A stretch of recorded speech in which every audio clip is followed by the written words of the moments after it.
میخواین با هم آشنا بشیم؟ من مرینتم، یه دختر معمولی با یه زندگی معمولی. فقط یه رازی تو زندگیم هست که هیچ کس راجبش چیزی نمیدونه. من دختر کفش تو زکیم. تو مثل آز یا بین ماز، تو سخیاس کنار ما، کفش زک و گربه سیاه شکست میدن زبهدارا تو شهر ما. این داستان مهمان ناخوانده. واقعا متاسفم ویهم، ولی امروز بعد از ظهر جلسه عکاسی دارم و بعدش هم باید برم کلاس خصوصی شمشیربازی، ولی به زودی هم دیگه رو می‌بینیم. هر چی نباشه تو طرفدار شماره 1 پدرم هیچ وقت اجازه نمیده با دوستان برم بیرون و نمیذاره اونا هم بیان خونه ما. جدی؟ یعنی تا حالا دوستات نیومدن خونتون؟ این که خیلی بده. یکی از همین روزا میام اونجا و نظر پدرتو عوض میکنم و با هم کلی خوش میگذرونیم. جدی میگم. پدرم به این راحتی‌ها نظرش عوض نمیشه، ولی ممنونم که به فکرمی. خیلی خوب، باید قبل از جلسه عکاسی تکالیفمو تموم کنم. میبینمت. خداحافظ آدریان.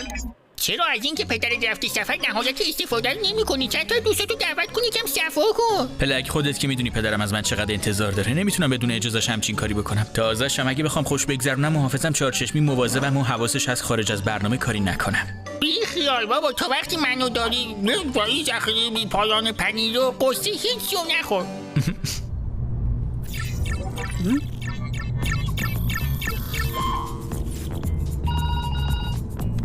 همه چیز طبق برنامه پیش میره ناتالی. بله، من تو راه فرودگاه هم قربان. شما رسما تمام آخر هفته رو توی توکیو سپری میکنید و هیچ کس شک نمیکنه خونه موندید. عالیه.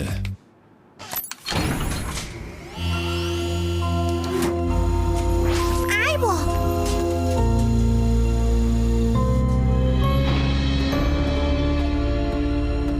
امیلی، دلمون خیلی برات تنگ شده، ولی خیلی زود برمیگردی پیشمون. به لطف آکوما هم دیگه چیز زیادی نمونده تا معجزه‌گراشون رو در اختیار بگیرم. ترکیب اونا به هم قدرت مطلق تغییر شکل واقعیت رو میده و بالاخره میتونم اشتباه گذشتمون رو جبران کنم. اونا آماده. نورا، وقت برداشت محصوله.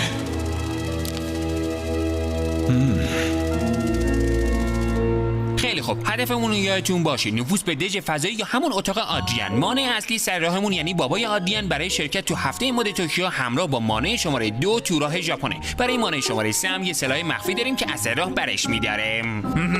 عملیات آدریان همین الان شروع میشه. همین الان؟ بله که همین الان. پس کدوم الان؟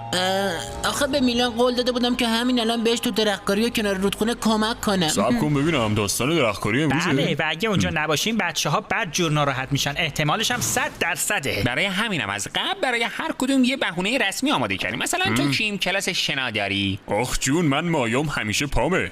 خنگه، تو که واقعا کلاس شنا نداری، این فقط بهونه است.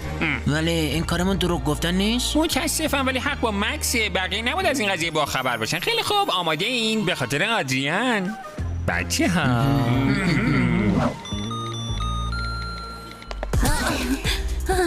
پسرام قرار نبود اینجا باشن. لحظه آخرین اینو رو بردن جشن تولد مامان بزرگش دیجی باشه. ایوانم یهو دندونش درد گرفت رفت دندون پزشکی. کامپیوتر نیت هم خراب شد و همه صفحه‌های کتاب کمیکی که داشت روش کار میکرد پاک شد. مکس و مارکاف دارن کمک میکنن درست شه. کی مری کلاس شنای اجباری باید میرفت استخر، ولی نمیدونم چرا اینو به من گفت.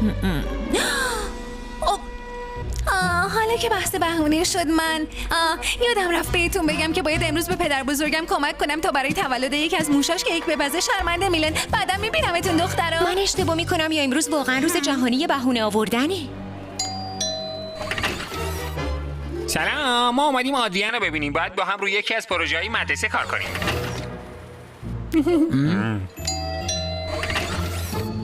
میگن تو یکی از بزرگترین کلکسیونای آدمک‌های ابرقهرمانا رو تو دنیا داری. راسته که فقط چند تا آدمک کم داری، از جمله این نسخه فوق‌العاده نایاب از مج سیاه؟ بفرما.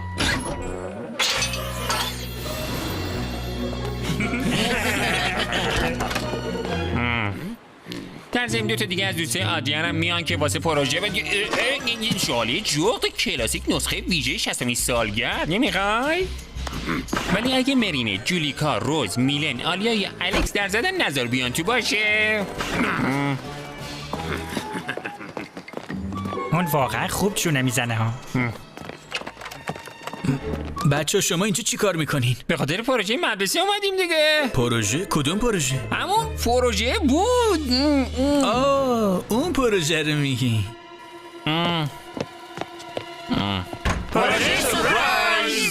تو هیچ وقت نمیتونی دوستاتو دعوت کنی خونتون، درسته؟ ولی باید هر وقت بخوایم همدیگه رو ببینیم. برای همین نقشه کشیدیم این بی‌عدالتی رو بین ببری. کار همتون خیلی درسته، ولی پدرم اجازه همچین کاری رو نمیده. بهتره که ولی اگه زیاد طول نکشه و اونم خبردار نشه شاید بتونیم یه کاری بکنیم. عجب وان همومیه. خوب شد مایان پام بود. پس در همیشه دلم میخواست یکی اینا تو اتاقم داشته اصلا باشم. بازی هست که تو نداشته باشیش؟ پزن تو بالترین چیزا رو داری. تازه کجاشو دیدی؟ دمت گرم. ملک شیرینی پسی که از این طرف نیست. میدونم، اینو گفتم تا با خیال راحت بتونم تحقیقاتمو انجام بدم. به دوستات دروغ گفتی؟ نمیخواستم میلن ناراحت کنم. ایده اون بود که امروز بعد از ظهر درخت بکاریم، ولی اتفاق مشکوکی داره میفته. همه پسرا یهو به بهونه‌های مسخره در دسترس نیستن. من تو تشخیص بهونه‌های مسخره یه پا استادم. از وقتی همون که خودت میدونی شدم. فهمیدم، به این وان زنگ میزنم. اونو بکشی هم نمیتونه دروغ بگه. اگه قضیه مخفیانه در کار باشه اون حتما لش میده. حالا زیناد این زیدان توپو میده به فیگو، یکی دو پا میکنه گیری میکنه توی دروازه. مرینت بچه جواب ندیا. تو رو بکشنم نمیتونی دروغ بگی. اگه بفهمه که اینجاییم باید با دور همه پسر رو خدافزی کنیم. مرینته ها. این ثابت میکنه حق با من بود. اونا همه با همن و فکر کنم بدونم کجان. بابای آدریان برای هفته مد توکیو خونه نیست. گربه که نباشه موشا برای بازی میان بیرون. چرا نباید جواب مرینتو بدی؟ چون تنها فرصت خوشگذرانی با دوستاتو از دست میدی. مگه مرینت هم یکی از دوستای من نیست؟ آره ولی نه، در حال حاضر اون با رفقای خودشه، پس بهتره مزاحم اون و رفقاش نشیم، وگرنه رفیقای خوبی نخواهیم بود. فهمیدی؟ این قضیه رفقا خیلی پیچیده است. ولش کن. موسیقی. وای، همه این آلبوم قدیمی مال خودته؟ اونا مال مادرم بودن.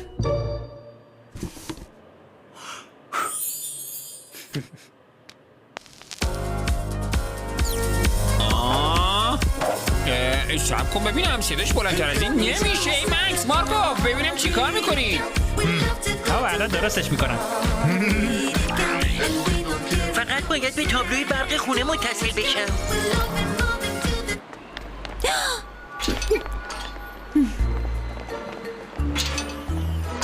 میدونستم. مطمئنی این فکر خوبیه؟ همه بچه ها رفتن خونه آدریان. منم دلم میخواد اونجا باشم. وانمود میکنم که داشتم از اینجا رد میشدم و یه دروغ دیگه؟ نه، یه حقیقت نصف نیمه است. خونتون چه منبع تغذیه خفنی داره آدریان. میتونه با این نیروگاه اتمی رقابت کنه. پدرم همیشه فقط دنبال بزرگترین‌ها و بهترین است. این کارش خیلی درسته.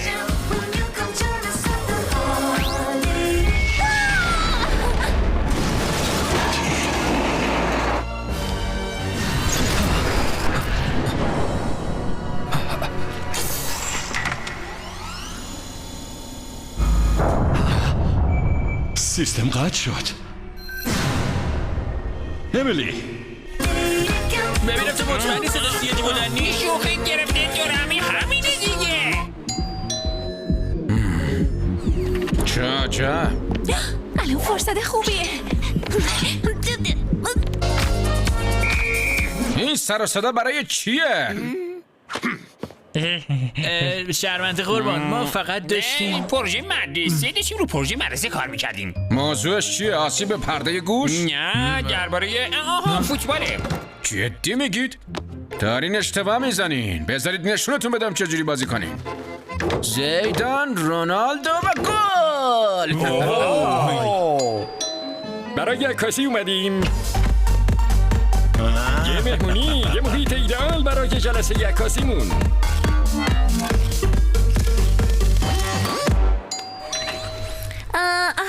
من یکی از همکلاسیاشم و اون شخصا منو به مهمونیش دعوت کرده. سلام آدریان، عجب آهنگ خبریه. برید کنار، من اومدم. همه میتونم بیان تو، فقط من نمیتونم. مسخره. وایسا ببینم. آها فهمیدم. به ارباب جوانت بگو که مربی شمشیربازیش منتظرشه. میتونم چند ساعت اینجا استراحت کنم تا وقتی که جنون دخترم تموم بشه. روز بخیر، بستنیایی که سفارش داده بودین آوردم. ببخشید من یکی از کبوترامو گم کردم. فکر کنم اومد تو حیاط خلوت شما. بابایی هنوز کارم باید تموم نشده. بابایی خانم بورژوا منو فرستادن تا دنبال باباجونشون بگردم. ایشون احیانا اینجا تشریف ندارن. جنرال ممنونم که برگ رو به ما آوردی. کی شعبده بازی می‌کنه؟ اینطوری عکس نمیشه گرفت. باید توی زمینی خوب باشه. به شادی بگذره. دور همی همیشه همینطوریه. نه ولی باید باشن. سلام جناب، منم مارینو همسایتون. شنیدم که اینجا یه مهمونی به راه و آقایون دعوتن. منم میخواستم بیام تو، چون خب نگاه عضلا رو نگاه سیبیلا رو واقعا یه پاچه آقام حله بیام تو، راه دوری نمیره. موفق شد. به به، صفای وجودتون، مرسی. استاد فو؟ کی من؟ نه اشتباه گرفتی. من دیجی وانگم. بوم بوم ویکی ویکی واه. استاد منم مرینت. مرینت؟ شما اینجا چی کار میکنین؟ مگه نباید خیلی مراقب باشین و معجزه‌گرا رو مخفی نگه دارین تا دست ارباب شرارت بهشون نرسه؟ نگران نباش مرینت، جای معجزه‌گرها امنه. استیشن نیشن برام میگردونه به دوران جوونی. چه خوب، میتونیم با هم یه حرکت موزون عالی را بندازیم. نه نمیتونیم. چرا نمیتونیم فرمانده حسابی؟ مگه این کار خطرناکه قربان؟ نه نگاه کنین، شمشیر باز داریم، بستنی فروش داریم، پلیس داریم، خدمتکار داریم و منم که آتش نشانم. ولی موتور سوار سیبیلو نداریم. آقایون فکر کنم حالا دیگه بتونیم بیاین وسط. موتور سوار سیبیلو.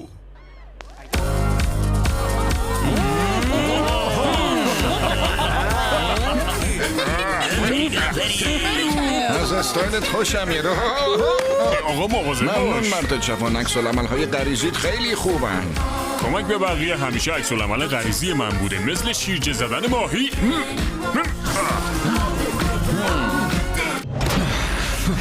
نورا بالهای سیاه باز بشن.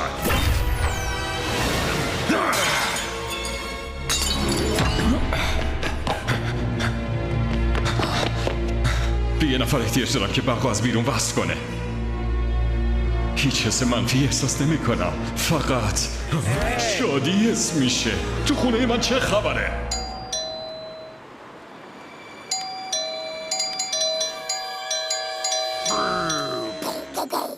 این صندوق صوتی آدریانه، لطفاً پیغام بذارین. پس اجازه داری دوستاتو دعوت کنی خونتون و یه مهمونی خفن را بندازی. چرا به هم دروغ گفتی آدریان؟ یه حس منفی قوی رو احساس میکنم. بالاخره یه موج نیرومند و غیر منتظره از ناامیدی. پرواز کن آکومای کوچیک من و شرورش کن.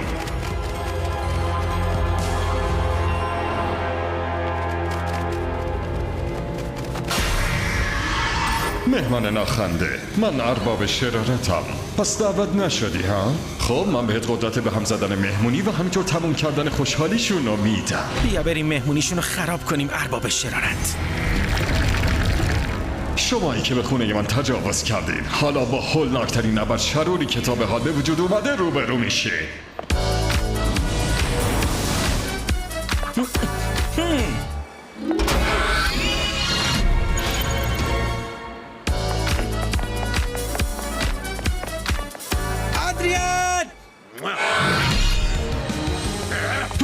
من زبون بدن تو حفظم، میتونم حرکتهای تو رو بخونم و تمامشون رو پیش بینی کنم.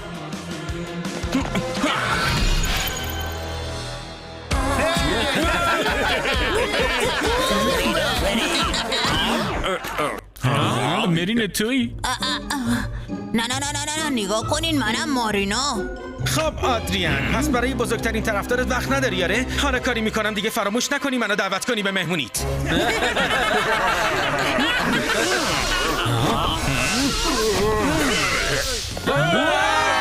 آدریان کجایی ترسو؟ مرینت فرار کن و قایم شو. لک بیا وارد عمل شیم. تیکی دختر کفش زکی آماده.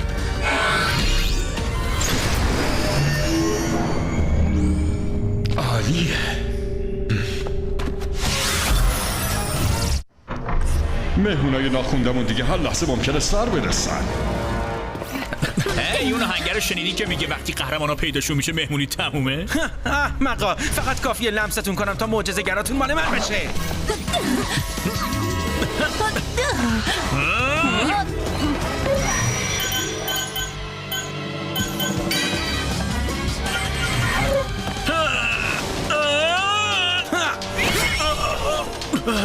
گربه سیاه مراقب باش.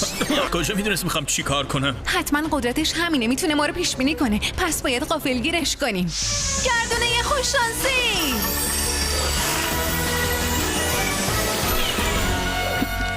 یه نوار کاست قدیمی. مراقب باش.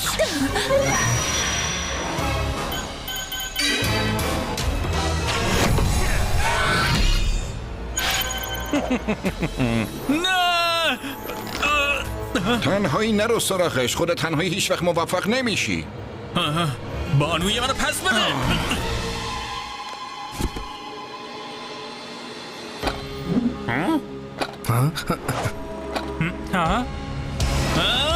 ابله، تو نمیتونی منو بگیری. من میتونم هر قدم از حرکتاتو پیش بینی کنم.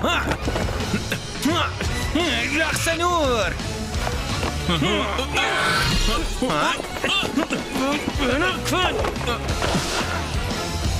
پشتیبانی لازم نداری؟ پگاسوس؟ وایپریون؟ پشتلاک؟ وقتش رقص نور رو خاموش کنی. مراقب وایپریون و قدرت به گذشته رفتنش باش. فرصت دوباره. نگران نباش گربه سیاه، ما هواتو دیاریم. پناهگاه. فرصت دوباره. نگران نباش گربه سیاه، ما هواتو دیاریم. پناهگاه.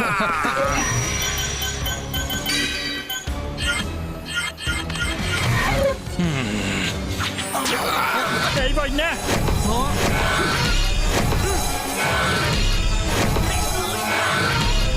فقط یه معجزه‌گر هست که میتونه نجاتمون بده، ولی این یکی خیلی خاصه.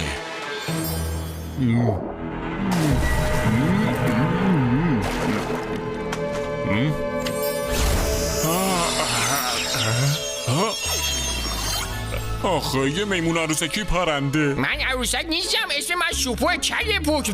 اسم منم کله پوک نیست، اسم من کیمه. مطمئن نیستم هوشمندانه ترین کار رو کرده باشم. آیا باید بگی شوپو وقتی نمایشه؟ شوپو وقت نمایشه.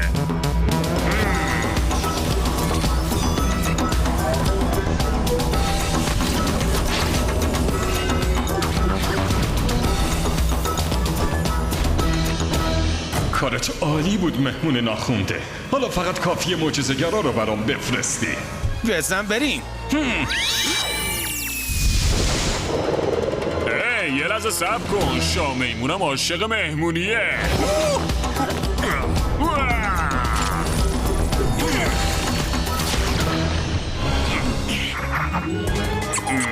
بگی که اومد. شوخیت گرفته؟ چه اتفاقی داره میفته؟ شرمنده، من عاشق مختل کردن قدرت بقیه‌ام.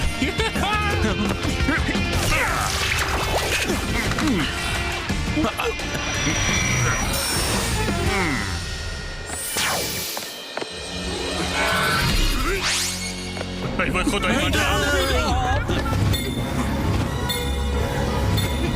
پشتلاک ازمون محافظت کن. پناهگاه. پگاسوس تلپورت شو به اینجا و یه چیزی پیدا کن که اینو پخش کنه. خیلی عذر میخوام قربان، قول میدم بعد نجات پاریس برش گردونم. باید جوری رفتار کنیم که نتونه قدم بعدیمونو پیش بینی کنه. پس دیوونه بازی در بیاریم. این مسئله بازی ها چیه؟ چرا اینجوری میکنی؟ نمیفهمم. دیوونم کردین.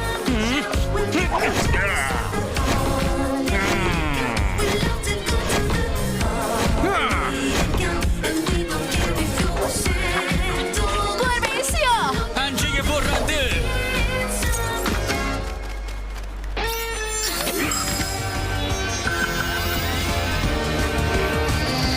وقتشه شروع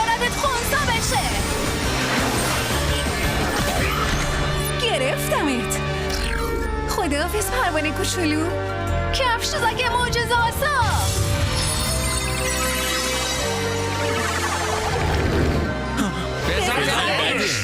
محکم‌تر بسابید بچه‌ها. باید قبل از اینکه آقای آگریس برگرده هیچ اثری از دور همیمون نمونه. متاسفم، قسم میخورم روحم هم خبر نداشت دوستا میخوان غافلگیرم کنن. مهم اینه که بهت خوش گذشته، حالا با من یا بدون من. الان دارم با شخصیت مورد علاقه‌م خونه تکونی میکنم. امروز بهترین روز زندگیمه. اگه دروغ نمیگفتم احتمالاً اینجوری نمیشد. منم امروز خیلی رو راست نبودم ولی